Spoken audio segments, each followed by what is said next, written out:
Hello, everyone, and welcome to today's form building webinar. My name is Nick, and I'll be walking us through the builder today. Today's topic is going to be updating sections to different styles, and we're going to go through how to change a different style or change a section into a different style, or even change the format of a specific element as well. And this can just help make it a little bit easier for you whenever you're reformatting sections in your forms. But we'll be working directly out of our My Forms page today. So we have just clicked on our My Forms page, and we'll be working out of that FormDr training packet as always.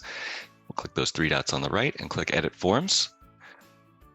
I have already set up our Scratch tab. We have a sample section here, and this would just simulate a section that has already been built that you are just wanting to change to a different style. So for example, we can go next to Build, and maybe we have our patient name.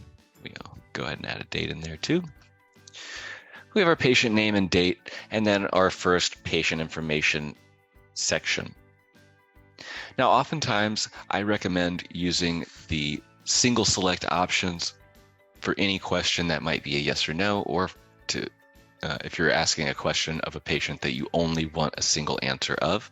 However, going beyond 3 answer selections can usually cause some formatting issues depending on how you have the rest of that section set up. So we have this section set up to 3 elements wide. If we go to the style page, we can see what that's going to look like for the patient. Now, this is dropping down to that second line with that partner option. So if we wanted to change this, what we could do here is we could go back to Build, and this would be changing a specific element. So with all of the selection option questions, and that's going to go for the single select option, multi-select option, drop down, and multi-checkboxes. So any of the selection options that allow for more than or that have more than one answer selection, they will be able to be interchanged in between. So if we wanted to change this marital status question to a drop down instead, just so that it would look a little bit nicer in this live version of the form and just run right up with the rest of those questions, what we could do is just hover over that element, click that orange pencil icon. That's going to open it up for editing. We'll scroll down a bit, and then we're going to go to the field type option. It's going to be found right above the answer selection area, and this is going to be a drop-down that we can select from. And from here, we can change this widget into a different style widget. So if we still only want one answer selection from the patient, but we want to display that differently, we can change this into a drop-down instead. It will automatically change it over, and now when we go to that style page, it will only be taking up that one line with the rest of the elements. And from there, the patient can then select whichever they need and move on with the form. But again, all you're going to do is hover over that element, click that orange pencil icon, and it's going to be found under that field type dropdown. If that doesn't look good for you and you liked the way that it looked before, you can always just switch it right back. From here as well, if you want to allow for multiple selections for this question, we can change it to one of the either the multi-select option or the multiple checkboxes, as both of these will allow for multiple selections in this widget. This is all going to be determined by what information you're collecting from the patient and how you want that to be displayed, both for them and for you on the tail end of that once that submission comes back to you, because obviously you'll want that to be displayed in a way that you can easily read it and use that information for its purpose. All right, we'll move this back to a drop-down and when it comes to drop-downs, I always recommend using them anytime you have more than 3 answer selections for a single select option, much like we have our sex question here with male, female, and other. When it goes beyond that, I typically recommend just putting all of that into a drop-down anyway, because it's going to look nicer for you and for the patient on that final product on that live form. We'll go ahead and add another group of questions here. And just to talk about when you're building things out, what you'll need to think about in the future if you are going to be changing it, because if you are going to be changing something, you may want to leave yourself open a little bit to make that easier for you when it comes to it. If we were to have a section that has multiple questions in it, and you are going to change this to a different style, just know that you will need to do that manually. So for instance, if we have a review of systems section, right, or something like that, just to put our little section header in there. And then we have a bunch of symptoms. Just to save time, we'll just write symptom.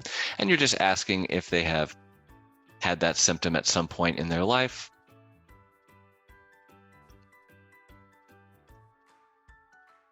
What we can do is set this up as a bunch of questions that are just simple single select options that are yes or no. Have you ever had this? Yes, yes, yes, yes, no, no, no, whatever the case may be. You can do this a couple of different ways. But if you are going to change this, you can also use the multiple checkboxes instead, or the multi-select options, and just include each one of those symptoms as an answer selection in that question. That will take up less space as well. So if you are trying to save some space on printouts or anything like that, I always recommend setting up a section with just one of those single elements instead of a section like this. Although, if you are going to have conditional information in each one of these questions, I would recommend setting it up like this, simply because that conditional information is going to be populated directly beneath that question, as opposed to the element itself. I'll demonstrate this here in a moment. It's a little confusing, I know, and I apologize.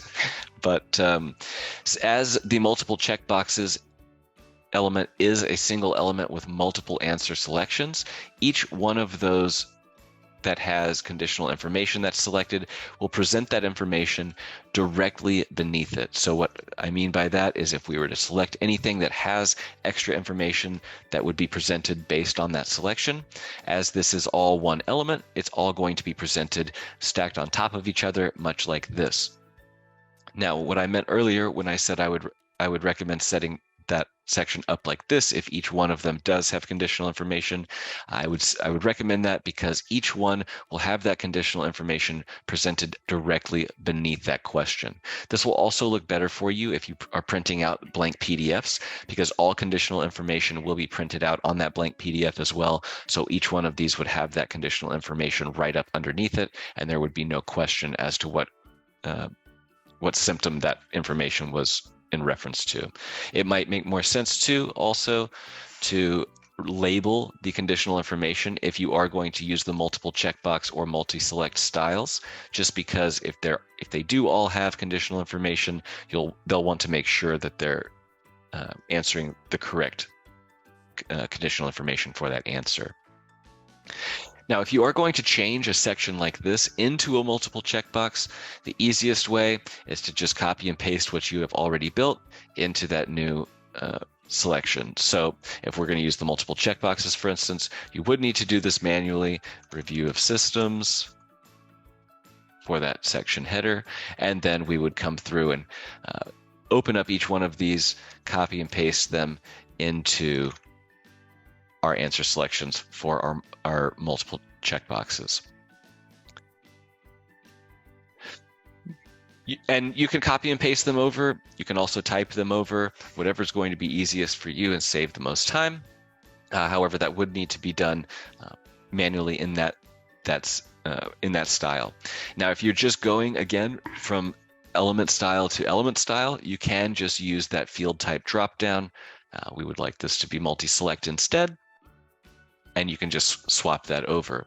I would always recommend setting up style or sections like this in one of these styles, whether that be the multiple checkboxes or the multi-select option, just because I think that they do look a lot nicer on the forms. And with the multiple checkboxes, you also have the column functionality. So if we were to add, say, 8 options here, we could turn on that show as columns option, and you can then have answer selections go out up to 9 per row. So we could even format this a little bit more and make it look a little bit nicer for the patients as well. So I always do prefer to use that multiple checkbox for a section that would be like this review of systems.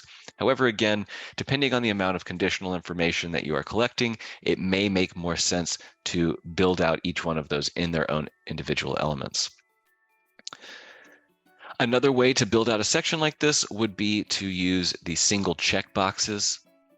Now, the single checkboxes will function pretty much the same as the yes or no, although it will just be whether they select that box or not. You can also turn on conditional functionality with that single checkbox. You'll just need to toggle on that conditional toggle, and then you can enter whatever conditional information you want here. All right.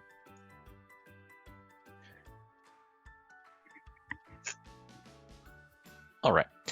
Now, if a section does have all of the same answer sets and there is no conditional information, all that to say, if maybe there's these are all yes, no, don't know, or something like that instead.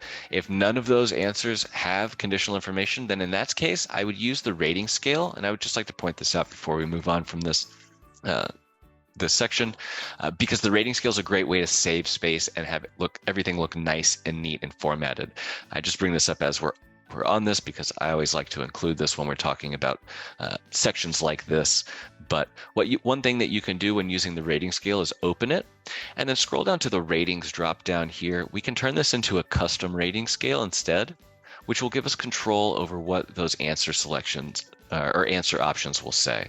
And just to make this easier for this demonstration, we'll go ahead and get rid of the first and the last one, and we can change this to yes, no, don't know. And then from here, we can add as many questions as we need, and it will just put them into that rating scale style. If this is something that will work for you and you like the way that this looks, then great. But the reason that I recommend this for these sections is because the way that it formats, it will allow for very long answers to look nice next to one another. It will try to keep everything as close as possible, and it will take up the least amount of space for those very, very long questions. Sometimes when you have a question that might be this long, when it's in a column with other widgets, even whenever you go down to 2 per row, you can get the differentiation here of those answer selections being on different lines. And so if you are going to have varying length of questions, especially whenever they're sentence length questions, I always recommend putting those into the rating scale, just because it's going to make everything look really nice, even with the varying lengths of those answers, and keep all of that together. All right.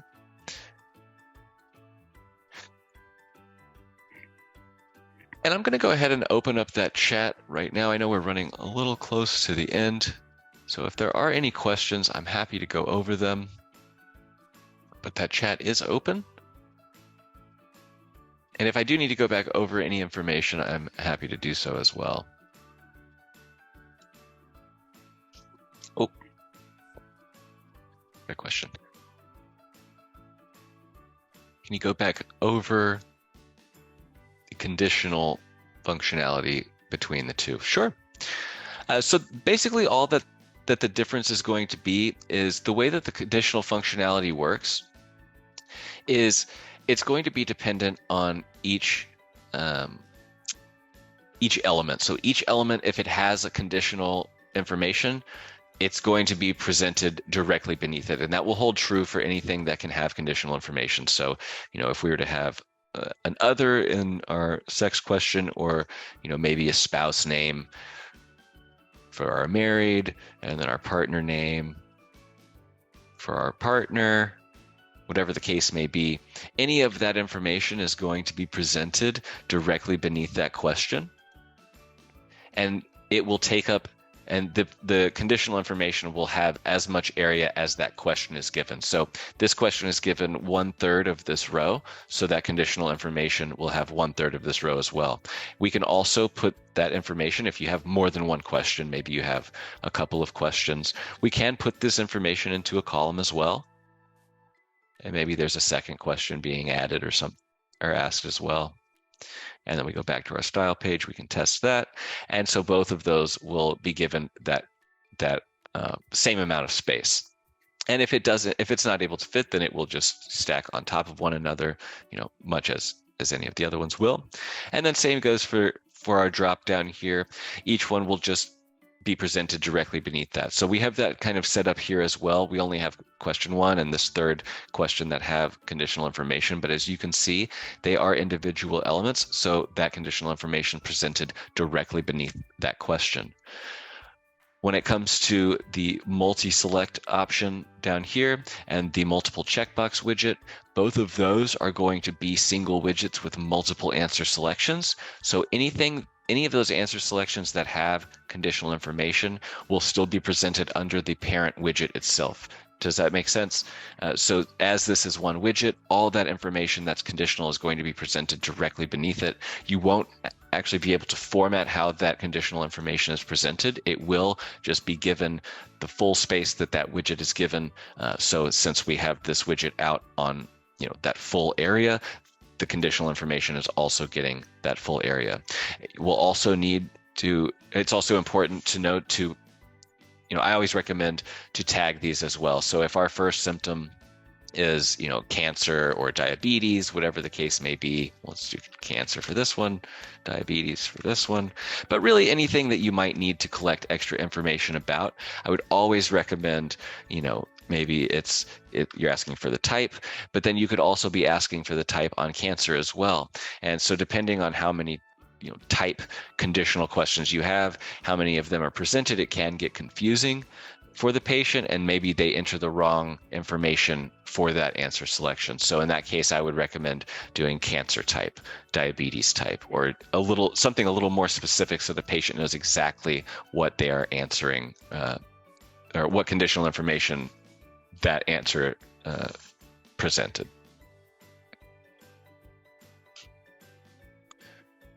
All right. And then also too, whenever you are changing from a section like this, or whether this was a rating scale or whatever the case may be, anytime you're using a section header, I always just recommend using that paragraph widget for that section header.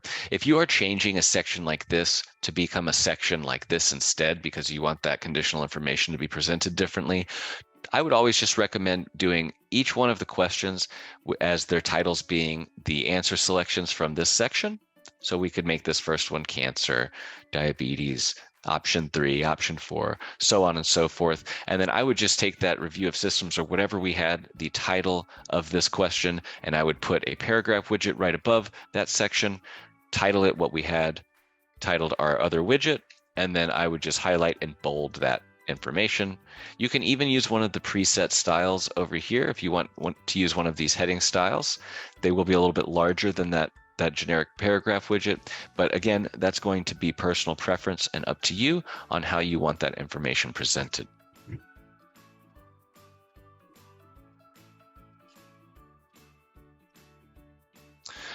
Okay. And then before we close up today, I would also like to talk about the two different styles and one way that you may change doing this information. I would recommend building it out as a repeating section right off the bat anyway, but if you have a section that's going to be, usually I'll see it for medications or for siblings or something like that. Typically what the old way that it would be set up, we would have, we'll change this to a single select option, and we could, do you have siblings? And everyone has a different amount of siblings. Some people have 0, some people have 2, and then some people have 10. And if you're predetermining how many siblings to ask for on something, either there are cases where you have too many on the page that the patient doesn't use, or there aren't enough for the patient and you need to either get them another page or they need to include that information in another way. But typically the way that we would see this set up is we could, have our column of information that's being collected. And then there would be a checkbox asking for additional siblings. Now, doing it this way is just fine and it's great. It will be up to you to determine how many of these will be built, right? So add sibling. And then we could do conditional, and then we won't need to build this section again. We could just duplicate this entire column, using that duplicate function. And then we'll open up our add sibling checkbox, and then we're just going to click and drag down into that section, that whole column of information. So now we have that into our add sibling. And what we're going to do now is we're going to duplicate this question, or excuse me, we're going to duplicate this checkbox. We'll duplicate the checkbox, and then we're going to open our conditional area, and we're going to put that duplicated checkbox into our conditional field area. And all that's going to do is basically duplicate that that answer selection and that checkbox so that we have a third one that it goes into. Now, again, this is all done manually by you, so you would need to add as many of these as you can, and that will basically be as much as your sanity will allow going deep into these conditionals. But just to demonstrate how that works, we can go over to our siblings question. Yes, we can check that add sibling checkbox. It will add another section of this information, and then we'll have that third checkbox. We can click that again, and it's going to add that third section. We can go back to that first checkbox and duplicate it, and it will have both of these layers as well. And so you can get kind of a bunch of them going at once. Now, the other way that you could build this, and the way that I would honestly recommend, is to just ask that sibling question and then take all of this information and place it into a repeating section. We can then just go ahead and delete that add sibling checkbox because we won't need it at this point. We can just bring our sibling information up into our repeating section, and then we could title this repeating section siblings. And then we're going to change our item label to sibling, and it's going to change the item tag up here at the top. So this will say sibling 1, and then it will also change the add button at the bottom to say add sibling or whatever you have entered in that item label. We can close that up. We won't need to then create multiple layers of that, as it can get confusing. We'll then just click the done button. We can go over to our style page to test that. But using that repeating section will allow the patient to add as many as they need. They can add an unlimited amount, but it will also prevent you from having a bunch of unused or incomplete fields on your printout at the end. Integration with Salesforce. We do not currently directly integrate with Salesforce. If they do use, actually I can show you. If they do use HL7 for their integrations, you can create one using our HL7 integration just by going to the integrations page. That can be found right here. You would need to reach out to them to find out their requirement schema, but you can find here what some of the ones that we have using this interface before, or we know of using this, and then you could select the form to export. But the information you would need to collect from them would be the HL7 version and the transfer type. But again, you would need to reach out to them just for their HL7 export schema, and then you would be able to set that up from here. And you could also reach out to our sales staff as well. They'll probably be able to give you a better answer than I could at the moment. Will the integration with Google Sheets and Google Drive work with G Suite or only with an individual person's account? That would be another one to reach out to support about. I don't know that for sure off the top of my head.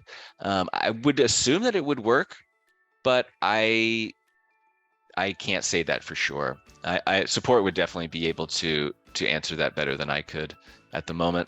You can just create a ticket with them if you like, just by going to My Account Support, and then you could enter all of your information here, and I can reach out to support and let them know to keep an eye out for any tickets that can come from your email today.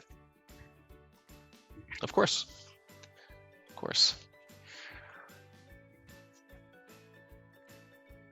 And if there are any other questions, we are actually about to wrap up. I know we are out of time, but if there are any other questions, I'm happy to get those answered.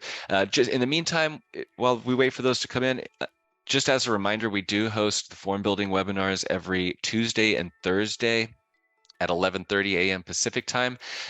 If you would like to keep up with the schedule, for the form building webinars, as they will be different each time, you can go to our guide by going to My Account, Support, and then Search Guide. Will take you to our product guide. At the bottom right, we have the FormDr updates. And when you click that, on the left side, we'll have our webinars. You can click on our webinar schedule. We will have that April schedule posted very shortly.